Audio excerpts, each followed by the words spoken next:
కడప జిల్లా టీడీపీ నేతలు పార్టీ పదవులు నామినేటెడ్ పదవుల విషయంలో అధిష్టానం తమకు సరైన న్యాయం చేయటం లేదంటూ త్రిసభ్య కమిటీ ముందు నేతలు వాపోయారు. అధికారంలోకి వచ్చి ఏడాదిన్నర కావస్తున్న 20 ఏళ్ల తర్వాత జగన్ అడ్డ కడపలో అత్యధిక ఎమ్మెల్యే స్థానాలను గెలుచుకున్న అధికార పార్టీ నుంచి కార్యకర్తలకు దక్కాల్సిన నామినేటెడ్ పదవులు పార్టీ పదవుల విషయంలో తీవ్ర జాప్యం జరుగుతోందని నేతలు ఆగ్రహం వ్యక్తం చేస్తూ ఉన్నారు. కడప జిల్లా నూతన అధ్యక్షుడి ఎంపికతో పాటు మిగిలిన పార్టీ పదవులకు అభ్యర్థుల ఎంపికకు సంబంధించిన అన్ని నియోజకవర్గాల నేతలతో అధిష్టానం పంపిన త్రిసభ్య కమిటీ చర్చించింది. కడప నగరంలోని హరిత హోటల్లో టీడీపీ కడప పార్లమెంటరీ విస్తృత స్థాయి సమావేశాన్ని ఎమ్మెల్సీ బీదా రవిచంద్ర, జయ నాగేశ్వర్ రెడ్డి, కాపు కార్పొరేషన్ చైర్మన్ బ్రహ్మం చౌదరి నిర్వహించారు. జిల్లా కొత్త అధ్యక్ష, ఉపాధ్యక్ష కార్యదర్శుల నియామకానికి సంబంధించి పార్టీ శ్రేణుల నుంచి దరఖాస్తుల్ని స్వీకరించారు. ఎవరిని ఎంపిక చేస్తే బాగుంటుంది అనే దానిపైన పార్టీ నేతల నుంచి అభిప్రాయాలను కూడా త్రిసభ్య కమిటీ సేకరించింది.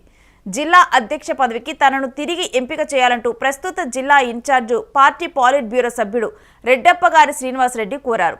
లోకేష్ చెబుతున్న ప్రకారం జోడు పదవులు ఎవరూ తీసుకోకూడదు. అయితే జిల్లా అధ్యక్ష పదవితో పాటు పార్టీలో కీలకమైన పాలిట్ బ్యూరో సభ్యుడిగా కొనసాగటం, జోడు పదవులు ఉండటం అడ్డంకిగా మారుతోంది. మొన్నటి ఎన్నికల్లో పార్టీ గెలుపు కోసం కృషి చేయటమే కాక మహానాడును విజయవంతంగా పూర్తి చేయటం, ఒంటిమిట్ట, పులివెందుల జెడ్పీటీసీ ఉప ఎన్నికల్లో విజయం సాధించటం, ఇటువంటి కారణాలు శ్రీనివాసరెడ్డిని మళ్లీ జిల్లా అధ్యక్ష స్థానంలో కూర్చోబెట్టినందుకు సహాయపడతాయని భావిస్తున్నారు.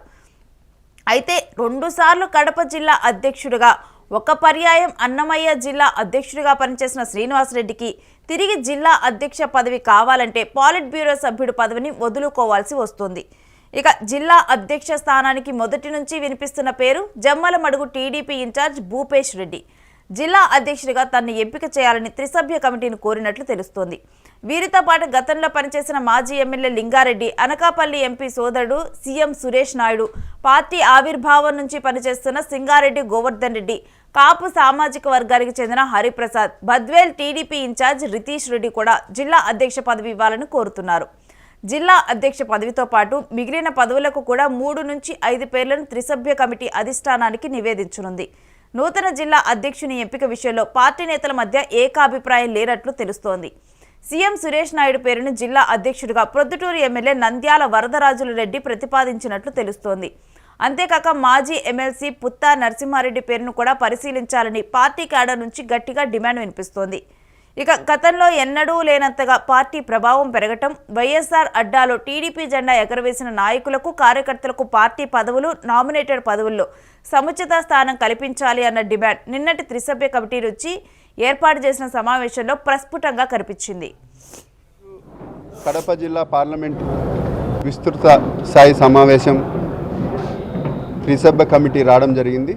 ఈ త్రిసభ్య కమిటీ ముఖ్య ఉద్దేశం జిల్లాలో 19 నుంచి 24 వరకు ఎవరైతే తెలుగుదేశం పార్టీ నాయకులు కానీ, కార్యకర్తలు కానీ, క్లస్టర్ యూనిట్ ఇన్ఛార్జీలు ఏ విధంగా కష్టపడ్డారు, వాళ్లకు పార్టీలో తగిన ప్రాధాన్యత ఇవ్వాలా, రేపు భవిష్యత్తులో పార్టీని ముందుకు తీసుకెళ్లే విధంగా ఈ కార్యాచరణ ఉండాలనే ఉద్దేశంతో ఈ 3 మెన్ కమిటీ ఇక్కడికి రావడం జరిగింది. ఈ 3 మెన్ కమిటీ ముందు గతంలో ఏ విధంగా మన పార్టీ పరిస్థితి ఉండింది, దాదాపు 20 ఏళ్ల తర్వాత ఇక్కడ మనం 5 మంది ఎమ్మెల్యేలను గెలిపించుకోవడం, దాంతో 4 టీడీపీ, ఒక కూటమి అభ్యర్థి మనం గెలిపించుకొని నిజంగానే కడప జిల్లాలో మళ్ళా తెలుగుదేశం పార్టీకి పూర్వ వైభవం తీసుకునే వచ్చే విధంగా ఈరోజు నారా లోకేష్ బాబు గారి యువగలం పాదయాత్ర కూడా మన జిల్లాలో చాలా ఉపయోగపడింది. జమ్నోడులో మొదలు పెట్టుకొని మనం బద్వేల్లో పూర్తి చేసుకునేంత వరకు జనం నీరాజనం, యువత ఏ విధంగా ఈ రాయలసీమలో ఏ విధంగా ఇబ్బందులు ఉన్నాయి, తాగునీటి సమస్యలు కానీ, లేదా సాగునీటి సమస్యలు కానీ, లేకపోతే ఉద్యోగ అవకాశాలు ఏ విధంగా కల్పించాలనే ఉద్దేశంతో నారా లోకేష్ బాబు గారు పూర్తిగా రాయలసీమ పూర్తి అయ్యే లోపల ఒక అవగాహన చేసుకొని మిషన్ రాయలసీమని కూడా మన కడప జిల్లా హెడ్ క్వార్టర్స్లోనే పెట్టడం, అక్కడ ఒక దిశానిర్దేశం కూడా చేయడం కూడా జరిగింది. కాబట్టి ప్రతి విషయంలో ప్రతిపక్షంలో ఉన్నప్పుడు మనం తెలుగుదేశం పార్టీని అధికారంలో తెచ్చుకునే విధంగా, మన నాయకుడిని ముఖ్యమంత్రి చేసుకునే విధంగా మనం ముందుకు పోయినాం. కాబట్టి ఈరోజు కార్యకర్తలకు, నాయకులకు ఏ విధంగా నామినేటెడ్ పదవులు ఇవ్వాలా, లేదా జిల్లాలో ఏ విధంగా తెలుగుదేశం పార్టీ భవిష్యత్తును పూర్తిగా మనము ఏ విధంగా ముందుకు తీసుకొని వెళ్తే యువతకు ప్రాధాన్యత ఇస్తూ ముందుకెళ్తే బాగుంటుందనే ఉద్దేశంతో మనం అందరం ఈడ సమావేశంలో తెలియజేయడం జరిగింది. ఈ సమావేశంలో కూడా కడప జిల్లా అనేది జగన్ రెడ్డికి సొంత జిల్లా, ముఖ్యమంత్రిగా ఆయన పనిచేసినారు. కాబట్టి ఒక తెలుగుదేశం పార్టీ నాయకులకు పైన సీఎం గారు కానీ లేదా నారా లోకేష్ బాబు గారు కానీ స్టేట్ పార్టీ వాళ్ళు కూడా పూర్తి స్థాయిలో ఒక స్వతంత్రం ఇచ్చి ఏ విధంగా దిశానిర్దేశం చేసి ముందుకు తీసుకొని వెళ్ళాలా అని కూడా మనం ఇక్కడ నుంచి రిక్వెస్ట్ చేసినారు నాయకులందరూ.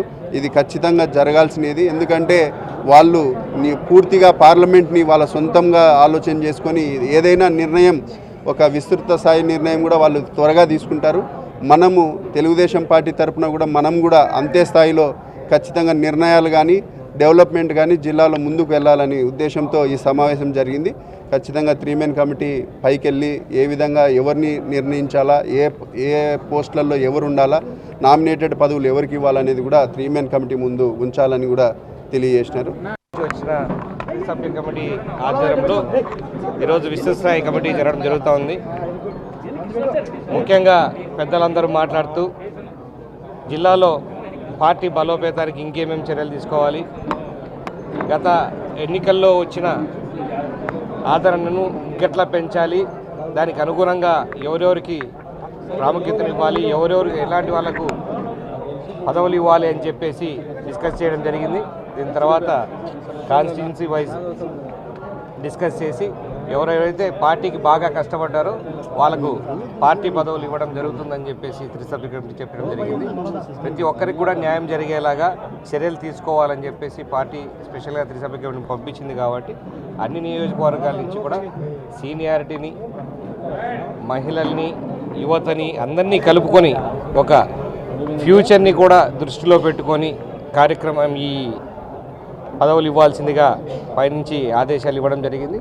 అదే ఆదేశాల అనుసారంగా మేము కూడా అందరం కలిసి కూర్చొని మాట్లాడుకొని సరైన కార్యకర్తలకి అన్ని వర్గాల వాళ్ళకు కూడా పదవులు ఇవ్వాల్సిందిగా డిసైడ్ చేస్తున్నాం. యువత కూడా 33% కానీ 35% యువకులకు కూడా దీంట్లో మనకు ఇవ్వాలని చెప్పి ఈరోజు కమిటీ వాళ్ళు చెప్పడం జరిగింది. పార్టీ నిర్దేశం చెప్పింది. దానికి అనుగుణంగా తప్పకుండా యువకులకు పెద్దపీట వేస్తామని చెప్పి మీ పేరు కూడా ప్రముఖంగా అనిపిస్తుంది. దేని గురించి మా పేరు మేము అధ్యక్షుని పేరు నుంచి డిస్కషన్ రాలేదు. దాని గురించి ఇప్పుడు డిస్కషన్ రాలేదు. ఇప్పుడు ముఖ్యంగా మిగతా కమిటీలన్నీ కూడా పూర్తి చేసిన తర్వాత అధ్యక్ష పదవులు ఇవన్నీ పైన తర్వాత పార్టీ వాళ్ళు చూసుకుంటారని చెప్పేసి రకరకాల ఇప్పుడు మెయిన్ పార్లమెంటరీ కమిటీకి వచ్చి అయితే 28 మంది ఉన్నారు. 34 మంది ఉన్నారు మెయిన్ పార్లమెంటరీ కమిటీ. అనుబంధ కమిటీలు 28 మంది ఉన్నారు. సాధికార కమిటీలు కూడా ఉంటాయి. సాధికార కమిటీలు కూడా ఇవాళ దానికి అనుగుణంగా వేయడం జరుగుతుంటుంది. ఇవి జిల్లాకు సంబంధించి మిగతావి రాష్ట్రానికి సంబంధించిన ప్రపోజల్స్ కూడా ఎవరెవరికి ఇంట్రెస్ట్ ఉందో వాళ్ళందరూ కూడా అర్జీలు తీసుకుంటూ విన్నపాలన్నీ కూడా తీసుకుంటారు. దానికి అనుగుణంగా పరిశీలించి వాళ్ళందరికీ కూడా పదవులు ఉంటారు. అధిష్టానం దృష్టిలో కడప జిల్లా అధ్యక్ష పదవికి ఎవరిని ఎంపిక చేయాలి అనే దానిపై ఒక స్పష్టత ఉన్నట్లు గుసగుసలు వినిపిస్తున్నాయి. శ్రీనివాసులు రెడ్డి, భూపేష్ రెడ్డిలతో ఎవరిలో ఒకరిని ఎంపిక చేయవచ్చని ఊహాగానాలు వినిపిస్తున్నాయి. అయితే మళ్లీ జిల్లా అధ్యక్ష పదవిని శ్రీనివాసరెడ్డికి ఇచ్చే విషయంలో మాత్రం కొందరు విముఖత వ్యక్తం చేస్తున్నట్లు కూడా తెలుస్తోంది. దీంతో అధికార టీడీపీ జిల్లా అధ్యక్ష పదవి ఎంపిక కాస్త క్లిష్టతరంగా మారింది. ఇక జిల్లాకి నామినేటెడ్ పోస్టుల విషయంలో కూడా పార్టీ అధిష్టానం సరైన న్యాయం చేయటం లేదంటూ కూడా ఆవేదన వ్యక్తం చేయటం చూస్తే పార్టీ అధిష్టానానికి తమ అభిప్రాయం ఏమిటో త్రిసభ్య కమిటీ ద్వారా ఘాటుగా తెలిపినట్లయింది. పార్టీ పదవులు, నామినేటెడ్ పదవుల విషయంలో ఇప్పటిదాకా నోరు మెదపని నేతలు త్రిసభ్య కమిటీ నందు ఓపెన్ అయ్యారా అనే అభిప్రాయం కూడా వ్యక్తమవుతోంది. గత వైసీపీ ప్రభుత్వంలో పెద్ద ఎత్తున జిల్లాకి నామినేటెడ్ పదవులు కట్టబెట్టారని, కడప జిల్లాలో టీడీపీ అధిక స్థానంలో గెలుచుకొని వైఎస్ జగన్మోహన్ రెడ్డికి చెక్ పెట్టిన పార్టీ క్యాడర్కు సముచిత స్థానం కల్పిస్తూ నామినేటెడ్ పదవుల్లో ప్రాధాన్యం ఇవ్వాలని, అప్పుడే వైసీపీని పూర్తి స్థాయిలో కట్టడి చేయగలమని నేతలు చెప్పకనే చెప్పారు. ఇప్పటి వరకు ప్రకటించిన కార్పొరేషన్ చైర్మన్ పదవుల్లో ఒక్కటి కూడా కడప జిల్లాకు దక్కకపోవడం తీవ్ర నిరాశను గురిచేస్తోంది. పార్టీ కోసం ఆవిర్భావం నుంచి పనిచేస్తున్న వారికి అధికారంలోకి వచ్చాక గుర్తించకపోవడంపై పార్టీ శ్రేణుల్లో అసంతృప్తి వ్యక్తమవుతోంది. 1-2 రోజుల్లో రాష్ట్ర వ్యాప్తంగా ఉన్న అన్ని జిల్లాల అధ్యక్షుల ఎంపిక కసరత్తును పార్టీ అధిష్టానం పూర్తి చేయనుంది. సెప్టెంబర్ 1న కొత్త జిల్లా అధ్యక్షులను ప్రకటించే అవకాశం ఉంది. మరి కడప జిల్లా విషయంలో ఎలా అడుగులు వేస్తుందో వేచి చూడాలి.